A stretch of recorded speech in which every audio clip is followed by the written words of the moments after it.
cadre d'évaluation et progression des apprentissages, enseignement secondaire.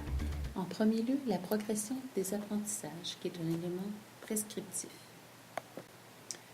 La progression des apprentissages au secondaire constitue un complément à chaque programme disciplinaire en apportant des précisions sur les connaissances que les élèves doivent acquérir et être capables d'utiliser à chaque année du secondaire. Il s'agit d'un outil qui est mis à la disposition des enseignantes et des enseignants pour les aider à planifier leur enseignement et les apprentissages que feront leurs élèves. Place des connaissances dans l'apprentissage. Connaissances et compétences sont appelées à se renforcer mutuellement. D'un côté, les connaissances se consolident à travers leur utilisation. De l'autre, l'exercice des compétences entraîne l'acquisition de nouvelles connaissances.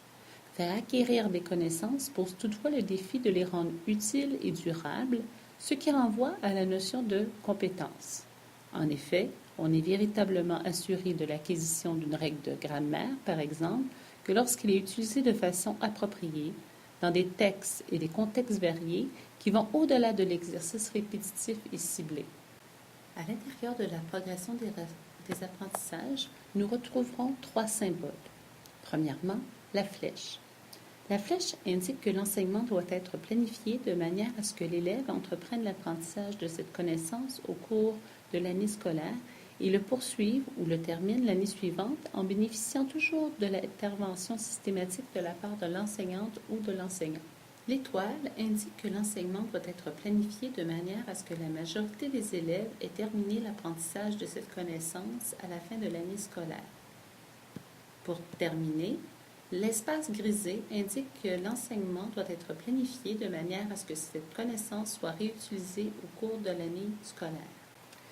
Divisé en 2 sections, connaissances et utilisation des connaissances, ce document offre une vue d'ensemble des apprentissages que les élèves doivent réaliser tout au long de leur parcours artistique au secondaire, tant du côté des programmes obligatoires que de celui des programmes optionnels. La première section est consacrée aux connaissances que les élèves devraient posséder à la fin de chaque cycle, ainsi qu'à la fin de la 4e année du secondaire, où la sanction des études s'applique. La deuxième section illustre, par des actions observables, la façon dont ces mêmes connaissances sont mobilisées lors de l'exercice des 3 compétences dont le programme vise le développement. Les verbes d'action utilisés pour les énoncer marquent la progression des apprentissages pour chacune des composantes des compétences, d'un cycle à l'autre et d'une année à l'autre dans chaque cycle.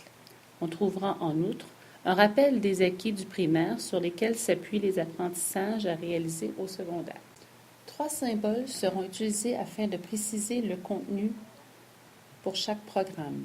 Le cercle rouge pour le programme obligatoire, le carré bleu pour le programme optionnel et le triangle pour le programme art et multimédia.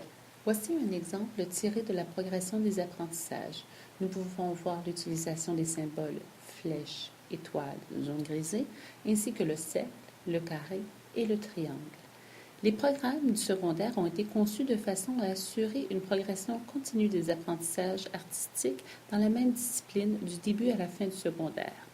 Les élèves peuvent donc poursuivre leur parcours artistique dans une même discipline au 2e cycle. Il arrive toutefois que certains d'entre eux changent de discipline à chaque année de ce cycle. Il importe donc de mettre en place les conditions qui permettront d'assurer à tous une formation en art aussi complète que possible. Deuxième outil prescriptif, les cadres d'évaluation. Finalité des cadres d'évaluation. Fournir des précisions quant à ce sur quoi porte l'évaluation, mais sans indiquer comment évaluer. S'assurer que l'évaluation se fasse en conformité avec le programme de formation de l'École québécoise. S'assurer de la réduction du nombre de résultats à consigner et à communiquer. Voici le portrait de la situation avant l'allègement. La compétence 1 comptait 6 critères d'évaluation et un résultat à produire. La compétence 2 comptait 5 critères d'évaluation et un résultat à produire également. Avec l'allègement, la compétence 1 et la compétence 2 ont été jumelées. Ces 2 compétences se composent de 6 critères. Un critère d'évaluation sur la maîtrise des connaissances, 4 critères d'évaluation sur la mobilisation des connaissances et un critère de rétroaction qui ne doit pas être considéré dans le résultat. Un seul résultat sera à produire. Avant l'allègement, la compétence 3, appréciée, comptait 4 critères d'évaluation et un résultat à produire. Avec l'allègement, le critère 3, apprécié, compte 2 critères, un critère d'évaluation sur la maîtrise des connaissances et un critère sur la mobilisation des connaissances et un résultat à produire. Nous avons donc un résultat à produire pour la compétence 1 et 2 jumelée et un résultat pour la compétence 3. Il est à noter qu'au bulletin, nous verrons uniquement un seul résultat, soit le résultat disciplinaire. Place des connaissances dans l'évaluation. Les connaissances sont au cœur des apprentissages. C'est un moyen de réfléchir et de comprendre le monde. Elles doivent être acquises, comprises, appliquées et mobilisées. L'évaluation doit avoir lieu tout au long des apprentissages. Pour chaque discipline, le cadre d'évaluation définit les critères sur lesquels les résultats des élèves doivent s'appuyer. Ces critères d'évaluation découlent de ceux du programme de formation. Le cadre d'évaluation indique les pondérations permettant de constituer les résultats disciplinaires transmis à l'intérieur des bulletins. Il est conçu de façon à établir des liens directs, le cas échéant, entre les documents de la progression des apprentissages qui fournissent des précisions sur les connaissances propres à chaque discipline du programme de formation. Rôle de l'enseignant. Choisir les instruments d'évaluation. Fournir une évaluation constante et périodique des besoins des élèves. Mesurer et évaluer. Choisir les moyens pour évaluer les apprentissages. Voici les cadres d'évaluation. Nous voyons en haut les compétences jumelées et le pourcentage qu'elles représentent. Plus bas, nous voyons les critères d'évaluation. À gauche, nous retrouvons les critères liés à la maîtrise des connaissances et à droite, les critères liés à la mobilisation des connaissances. Le dernier critère à droite est accompagné d'un astérisque, ce qui veut dire que ce critère doit faire l'objet d'une rétroaction à l'élève qui ne sera pas considérée dans l'évaluation. Ici, il faut noter que les compétences 1 et 2 ont été jumelées et non fusionnées. Elles représentent 70% du résultat. Apprécié comptera pour 30% du résultat. Ces deux compétences seront calculées ensemble afin de produire un seul résultat disciplinaire au bulletin. Il est possible d'évaluer la compétence 1 et 2 à la première étape et la compétence 3 à la deuxième étape ou vice-versa. Toutefois, il est obligatoire d'évaluer toutes les compétences au troisième bulletin. Pour le troisième bulletin, nous considérons les évaluations de la troisième étape ainsi que les travaux pertinents de l'année, ce qui nous permettra de faire un bilan.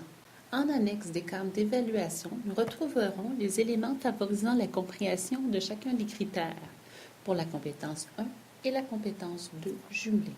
La compétence 3, appréciée, comptera pour 30% du résultat disciplinaire. La compétence 3 comporte 2 critères d'évaluation, une sur la maîtrise des connaissances et l'autre sur la mobilisation des connaissances. Il est important de remarquer l'utilisation de la double flèche, autant pour la compétence 1 et 2 que pour la 3. Cette flèche indique que l'évaluation des apprentissages s'effectue dans un processus d'aller-retour entre l'acquisition des connaissances propres à une discipline et à la compréhension, l'application ainsi que la mobilisation de celle-ci. Pour s'assurer de la maîtrise des connaissances, l'enseignant doit évaluer tout au long des apprentissages. En annexe des cadres d'évaluation, nous retrouverons les éléments favorisant la compréhension du critère pour la compétence 3. Pour terminer, en utilisant la progression des apprentissages et les cadres d'évaluation, nous pourrions faire un lien entre la section connaissances de la progression avec le critère de la maîtrise des connaissances et les autres critères pourraient être liés à l'utilisation des connaissances. Mais quelle est la place des connaissances? Quel pourcentage représente l'évaluation des connaissances? Ce sera à vous de décider. Toutefois, il est bien de remarquer que le critère concernant la maîtrise de connaissances représente qu'un critère sur 5. Il faut aussi noter que le moment et la nature des évaluations seront résumés dans les normes et modalités.